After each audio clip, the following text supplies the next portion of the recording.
Bonjour à toi et bienvenue dans le son de la crypte, le podcast du site de la crypto-série. Ici, tu trouveras des versions audio des articles présents sur le site. Il s'adresse aux détracteurs de l'écrit et à tous les fans de séries télévisées dont la production est terminée ou pas tout à fait. Dans ce 6e épisode, nous allons parler des acteurs et actrices que nous apprécions sans vraiment savoir pourquoi. Nous prendrons l'exemple de Donald Logue que tu as pu croiser dans de nombreuses séries. Tu peux d'ores et déjà retrouver l'actualité et toutes les infos de la crypte en version écrite sur le site www.cryptoserie.fr et en version audio sur YouTube, Deezer, Spotify et autres plateformes de podcast. Allez, c'est parti pour ce nouvel épisode intitulé « De urgence à parents à tout prix, Donald Logue, un acteur qu'on aime ».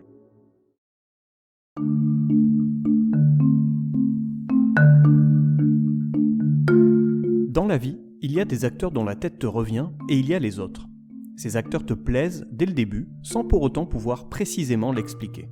De leur allure à leur façon de jouer, ils te mettent en confiance et leur présence te rassure lorsque tu es sur le point de commencer une nouvelle série. Leur nom devient alors un gage de qualité. Depuis toujours, Donald Logue incarne, pour moi, parfaitement ce portrait. Avant de revenir sur quelques rôles marquants de la carrière de l'acteur, tentons dans un premier temps d'y voir plus clair sur ce ressenti inexplicable que nous procurent certains comédiens. Dernièrement, j'ai eu l'occasion de faire un rewatch complet de la série Parents à tout prix avec Donald Logue. Un rewatch qui s'est vite transformé en découverte car je n'avais vu à l'époque que quelques épisodes de la comédie. Ce désir de voir la série était lié à deux sensations tenaces. La première est que la série m'avait laissé un bon souvenir lorsque je l'avais découverte quelques années plus tôt. La seconde concerne l'acteur principal. Donald Logue fait partie des artistes que je trouve sympathiques.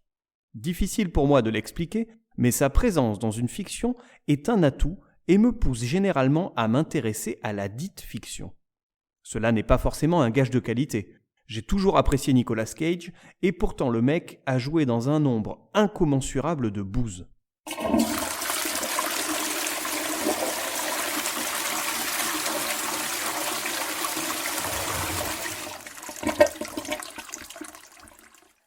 La présence de Donald Logue dans Parents à tout prix m'a donc poussé à voir la série.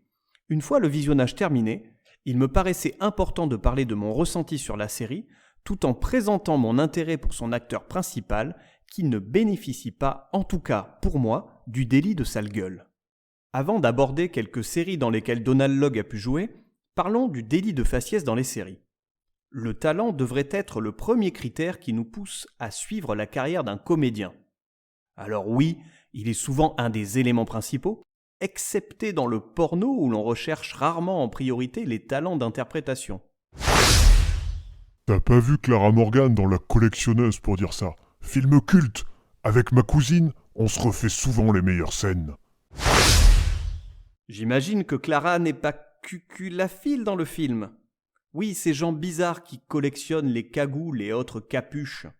Oui, la cuculaphilie existe. Pour en savoir plus, je te renvoie vers ton ami Wikipédia. Et oui, Jean-Clément, ça commence par cucu. Et s'il te plaît, arrête de nous parler de tes ébats sexuels avec ta cousine... Je n'arrive pas à le dire. Bref, outre le talent, une des premières choses qui nous attire chez une comédienne ou un comédien est son faciès.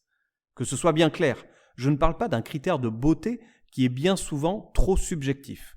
Je parle ici d'un critère que bien souvent on ne maîtrise pas, qui est l'ordre de l'inconscient. Il s'agit d'un phénomène inexplicable basé sur des préférences très personnelles, bien enfouies au fond de nous. Ainsi, on aura un intérêt particulier pour une personne plutôt qu'une autre sans même savoir pourquoi. En effet, qui n'a jamais dit « je n'aime pas ce type, je ne sais pas pourquoi mais sa tête ne me revient pas ». Peut-être nous rappelle-t-il Monsieur Cogent, tu sais ce prof de maths de CM1 qui aimait à t'envoyer taper les brosses du tableau noir sur le tronc du chêne devant sa salle de classe. Le même Monsieur Cogent qui t'avait donné une paire de claques devant toute la classe, la honte. Ou peut-être est-ce cette voix nasillarde qui n'est pas sans rappeler celle de tonton Jean Didier, tu sais, celui qui se bourrait la gueule lors des repas de famille en rabaissant sa femme Martine, ta tati préférée. « Martine, va faire la vaisselle, sale morue !» Attention, toute ressemblance avec une chanson d'un artiste engagé francophone est bien entendu fortuite.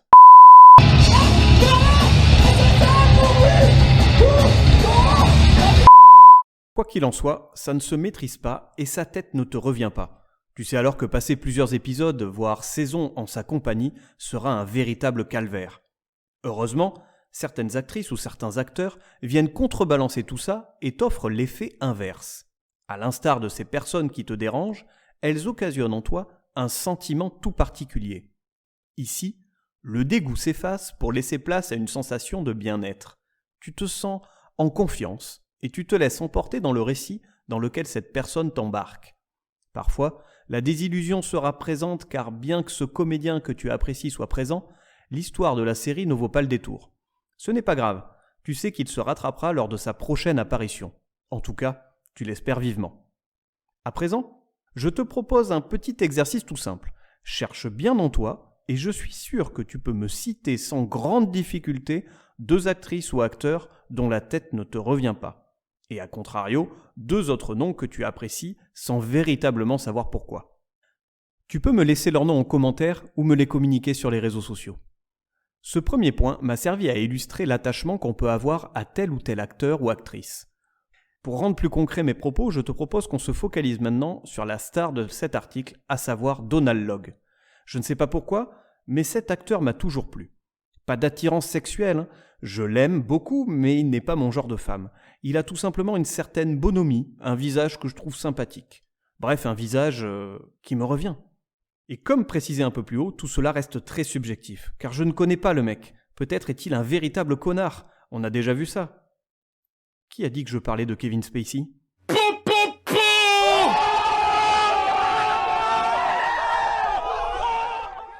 Sans creuser la vie personnelle du comédien et en me cantonnant à la première sensation qu'il a pu provoquer en moi, je sais que j'apprécie sa bouille. Et cerise sur le gâteau, Donald Logue est un bon acteur.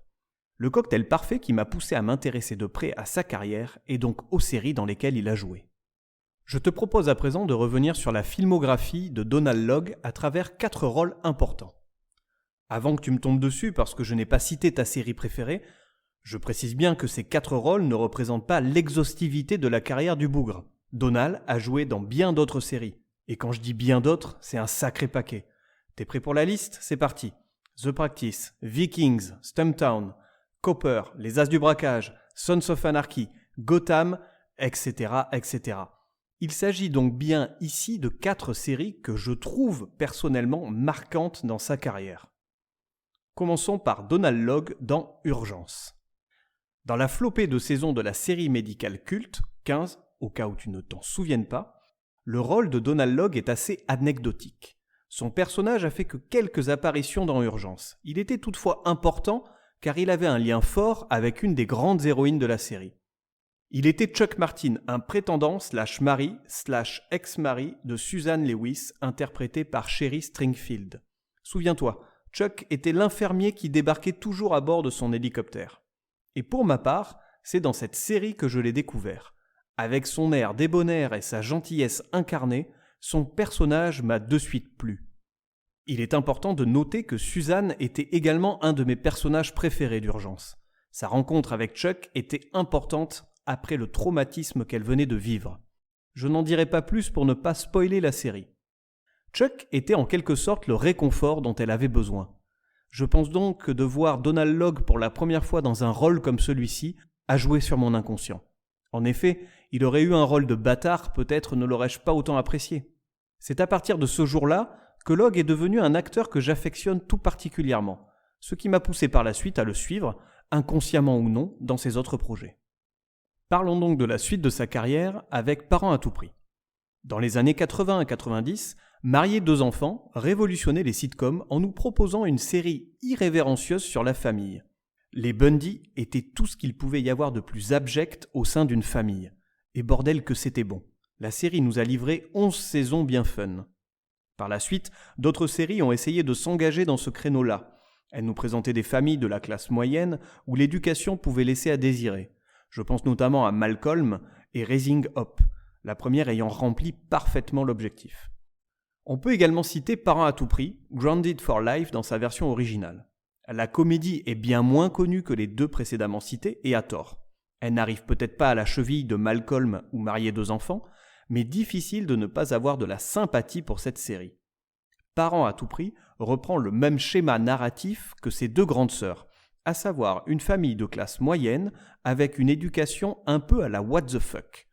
Elle est certes moins trash que Marier 2 enfants, mais elle n'hésite pas à s'engouffrer dans le passé rock'n'roll des 2 parents.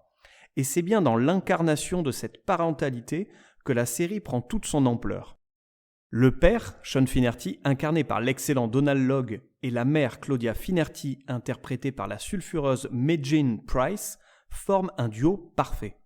Une véritable alchimie entre les 2 comédiens s'opère, et plus largement, on sent une véritable entente entre chaque protagoniste. La série n'est pas hilarante à chaque épisode, mais elle possède une telle énergie qu'il est difficile de ne pas se prendre au jeu et de ne pas aimer cette sympathique famille Finnerty. Après Urgence, c'est donc dans cette série que j'ai eu l'occasion de croiser à nouveau le chemin de Donald Logue. Mes premiers visionnages de la série remontent aux années 2000, lorsqu'elle a été diffusée sur France 2, je crois bien. Je n'avais pas tout vu à l'époque et j'ai été vraiment content de pouvoir redécouvrir la série il y a quelques mois de cela. Donald Logue est convaincant dans ce rôle de père de famille, à la fois castagneur, aimant et trop souvent de mauvaise foi. La comédie est un genre qui lui sied parfaitement. Il ajoute ainsi une nouvelle compétence à son CV. Voyons le reste de sa carrière. Donald Logue dans Life. Parents à tout prix est une série sous-cotée et peut-être méconnue. Il en est de même pour Life qui malheureusement n'a pas su trouver son public lors de sa diffusion. Il faut dire qu'à son lancement, la terrible grève des scénaristes frappait les États-Unis. La production de la saison 1 a été impactée. Malgré un renouvellement, la série a sans nul doute eu des difficultés à trouver son public dès le début. De quoi parle Life ? Life suit la vie de Charlie Cruz, interprété par l'excellent Damian Lewis, un ancien policier emprisonné pendant plus de 10 ans pour un crime qu'il n'a pas commis. Aidé de son avocate, il est blanchi et peut sortir de prison. Il réintègre les forces de police de Los Angeles et obtient un dédommagement conséquent. Ces années d'enfermement et cette injustice ont toutefois laissé quelques séquelles à Charlie. À présent, comment va-t-il reprendre sa vie en main ? De ce postulat de départ, la série nous offre d'un côté une série policière classique, avec des enquêtes résolues à chaque épisode, et de l'autre, elle nous embarque dans la psyché de Charlie. Le tout s'équilibre très bien avec un arc principal intéressant autour du passé de Charlie, des enquêtes sympas à suivre et des personnages charismatiques. Il faut dire que le tout est mené d'une main de maître par un duo parfait avec Damian Lewis et la belle Sarah Shahi. Désolé pour l'accent. Et il est où Donald Logue là-dedans ? T'inquiète, le voilà. Logue ne tient pas un rôle très important dans la série. D'ailleurs, si mes souvenirs sont bons, il n'apparaît qu'à partir de la saison 2. Il y incarne Kevin Tidwell, le capitaine de police. Dépeint comme un salaud de première, il trompe son épouse et il dirige de manière un peu rude son équipe. Pourtant, Tidwell devient vite un véritable atout. Son personnage évolue tout au long de la saison et là encore, le talent de Logue fait ses preuves. Au départ, le mec est détestable et au fil des épisodes, on commence à cerner qui il est vraiment et un attachement grandit peu à peu. Encore une fois, Donald Logue se retrouve dans la peau d'un personnage captivant, avec un véritable background. Il est certes un second rôle, mais un second rôle que l'on retient. Pour terminer, je tenais à citer Terrier. Je ne vais pas rentrer dans les détails de la série car j'ai eu l'occasion de t'en parler tout récemment dans le dernier volet de l'abécédaire des séries annulées trop tôt. En résumé, la série suit les aventures de 2 détectives privés, Hank et Britt. Ils jouent un peu de malchance et ont le don de se mettre dans des situations périlleuses. Franchement, la série est top. Une seule saison, mais je la conseille vivement car elle avait tout pour devenir une grande série. C'est dans Terrier que Donald Logue m'a définitivement convaincu. Le comédien, tout en conservant cet air sympathique que je lui attribue depuis le début, démontre son aptitude à jouer n'importe quel type de personnage et dans n'importe quel genre. Terrier nous place devant un drame policier. Il y a des enquêtes à résoudre, mais il y a avant tout des personnages forts. Logue incarne à merveille Hank, un type brisé par son boulot d'ancien flic. Hank est une véritable gueule cassée, avec un regrettable penchant pour l'alcool et une vie sentimentale ravagée. Un rôle qui demande a fortiori de belles aptitudes d'interprétation, si on ne veut pas trop en faire, ou tout simplement si on veut être dans la justesse. Log y parvient parfaitement et assoit ici un grand rôle dans le monde des séries télévisées. Comme évoqué précédemment, je n'ai pas parlé d'autres séries qui sont d'ailleurs plus récentes que Terrier, et dans lesquelles Donald Logg était tout aussi pertinent. Ses apparitions chez les Vikings ou chez les Sons étaient plutôt bien senties. Pour ce qui est de Gotham, j'avoue ne pas m'être intéressé à la série, bien qu'il y tienne un rôle très important. Peut-être à tort, je te laisse dans ce cas le soin de me convaincre d'aller y jeter un œil. Tu en sais désormais un peu plus sur mon amour pour le comédien Donald Logg. À toi de me dire s'il fait partie des acteurs que tu apprécies et que tu aimes suivre. N'hésite pas à aller commenter cet article sur le site de la Crypto-série ou à venir me partager ta liste d'acteurs et d'actrices que tu apprécies sans vraiment savoir pourquoi sur les réseaux sociaux, Instagram, Twitter et Facebook. Tu peux également trouver tous les épisodes du Son de la Crypte sur la chaîne YouTube. Je te donne rendez-vous prochainement pour un nouvel épisode du Son de la Crypte. D'ici là, profite de la vie et bisous.